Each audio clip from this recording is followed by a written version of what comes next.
What causes the tides? Two highs, two lows every single day. In this video, we're diving deep into how tides actually work, but in a way that makes sense. No overcomplicated science, just a simple explanation. You'll learn what causes tides, why some days have bigger highs, deeper lows, what spring tides and neap tides and even king tides actually mean. And most importantly, how to use that knowledge to catch more fish. Before we start, if you want to learn more about how to improve your fishing, make sure you are subscribed to My Fishing Coach. Picture the Earth as a giant water balloon spinning in space, and the moon is slowly orbiting around it. Now, the moon's gravity tugs on that water balloon, not enough to move continents, but enough to make the ocean bulge just slightly. That bulge right under the moon is a high tide. But here's the strange part. There's another bulge on the opposite side of the planet at the same time. You can think of it like squeezing a water balloon, and when you push on one side, the water bulges out from both.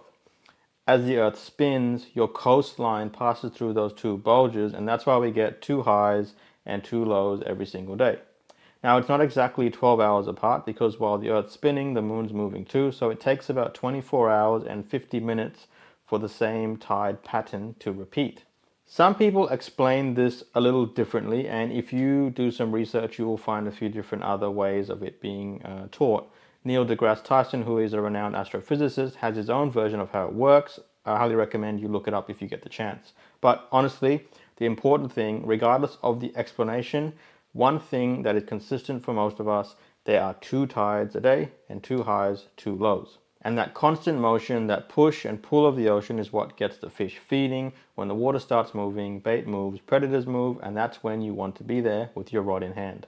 Big tides move more water. More water means more food, and more food means more fish.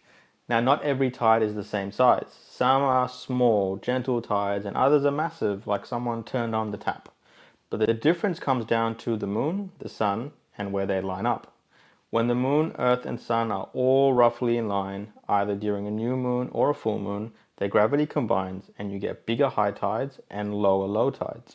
These are called spring tides, and they happen twice a month. Then, when the moon and sun are at right angles to each other during the first and third quarters of the moon phase, so 1 week after and before a new or a full moon, their gravity partly cancels out, and that gives you neap tides, where smaller tidal movement. So you might have heard this before, spring tides and neap tides. Spring are your big tides on the moon, and neap tides are the smaller tides the following week. And a few times a year, when everything lines up perfectly and the moon is closest to the Earth in its orbit, you get king tides, another word you probably have heard before. The biggest of the high tides and the lowest of the low tides. So here's what that means for fishing. Bigger tides is more water movement, more food stirred up, the predators get active. If you think about it, there's more flow, more current, the rivers are running faster, bait fish are getting disorientated, they're getting pushed, they're getting funneled into different areas, crustaceans are getting moved around, crabs are getting swept off the rocks. There's a whole heap of action going on, and that's when bigger fish, the predators, will be waiting to cash in on an easy meal. So fish use tidal flow as a tool to congregate bait into certain areas, but also to bring the food to them. You will typically find predatory fish are more active on these bigger spring tides. But it's important to note that just because you went fishing the morning or evening of a new moon, it doesn't mean you got the tide timing right. So just keep watching, we'll get into that part shortly. Bigger tides move more water, and that water is like a dinner bell for predators. Think about what's happening below the surface. When a big tide starts running, it's moving tons of water, flushing food, bait fish, prawns, crabs, and nutrients into the system. It's basically ringing the dinner bell for everything higher up in the food chain. Predatory fish like flathead, mangrove jack, mulloway, tailor, and other pelagics that love the current flow, they'll just sit off the edge and ambush bait as it funnels past. Fish are lazy. They want to use as less energy as possible, and if the tide's bringing food to them, that's a big plus. Smaller tides, on the other hand, are calmer, there's less current, less disturbance, and it can make fish a little more cautious. So that's when you might want to scale down your leader, scale down your lures, and slow things down. In winter, the biggest tides hit at night, and in summertime, the biggest tides are in the day. That changes where and when you fish. Here's something that surprises a lot of people. If you live in Brisbane like me or anywhere along the east coast of Australia, you might have noticed that during winter, our biggest tides seem to happen at night. Then, come summertime, the biggest tides are in the daytime.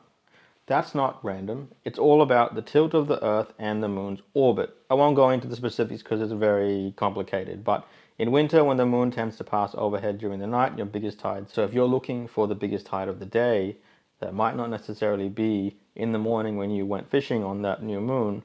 It could have been at night time. This pattern is true for most parts of the world, but it will depend on your latitude and the season. As I was saying earlier, just going fishing on the new or full moon doesn't guarantee you the right tide.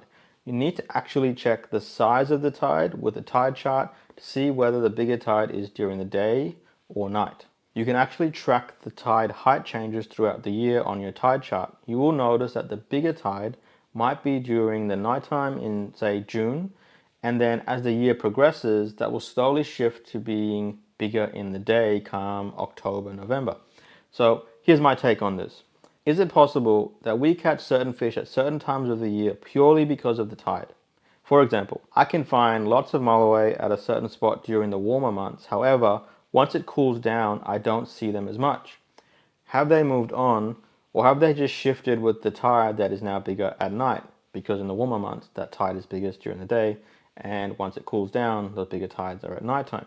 I don't have the answer yet for that one, mostly because I'm too lazy to go and fish at night in winter, but it's definitely something worth thinking about. Want to know exactly when the fish will move? Learn to read the tide chart. Let's talk about reading the tide charts, because this is where all the theory turns into actual fishing results. When you look at a tide chart, you'll usually see a wavy line. The peaks are the highs and the troughs are the lows. The difference between them, that's the tidal range. So the bigger the range, the more movement, the more flow there is in the water. When you look at the chart, look for the differences in height. This is the key information. The more flow, the better it's going to be for fishing.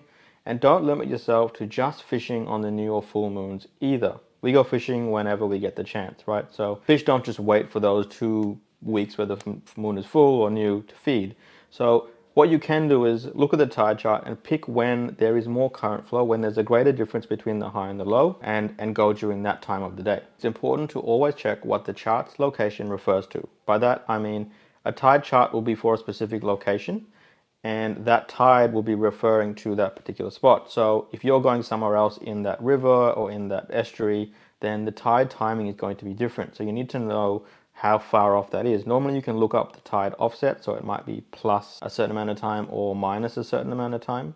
But generally, if the tide is, say, a high tide at 9 o'clock at the mouth of a river, the further up you go in that river, the later that's going to be. So at 10 o'clock further up the river, the high tide might happen, and further up again, it might be at 11 o'clock.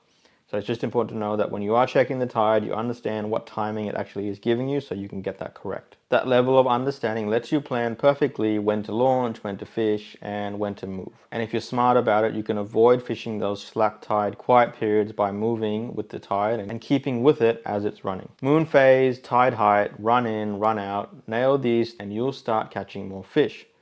All right, we've covered this science, but how do you actually use this on the water?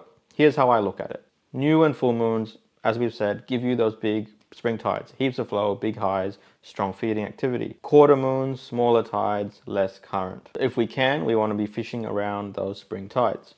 Second, tide strength.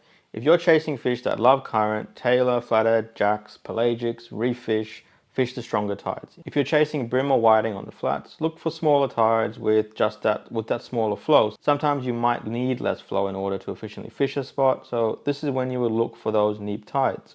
Some fish will also school together in the middle of river systems on neap tides. Barramundi and threadfin salmon, for example. So the neap tide doesn't necessarily just mean bad fishing because the tide's slower. It just means you have to change your approach. Third, timing. The tide has 6 hours to move. It will start off slow and then increase and then start to slow again. It's kind of like a bell curve. So if you want the tide at its fastest at a particular spot, well then you need to be fishing 3 hours into the tide when it hits that peak. If you want the slowing or speeding up, well fish the start or the end of that tidal flow. Sometimes the fish will feed just as the tide picks up or just as it slows down. So each spot will have its own nuances, and how the water dynamics affect it will change So some will be better at full strength and others just different. And finally, adjust for the season. Winter, remember, bigger tides at nighttime. Summer, bigger tides in daytime. If you combine that with the moon, the tide size, you're already way ahead of most other anglers out on the water. 2 tides every day, always moving. Learn how to understand them and make the most of that movement. I do want to mention that tide will affect different locations and geographies differently. Tides in a big saltwater lake will behave different to a river. Your latitude can also have an effect as well. So it's really important to read the tide chart for your location and understand how that water moves. If this helped you understand tides better, make sure you give us a follow and stay tuned for more fishing tips. I'm Nabil and this is my fishing coach.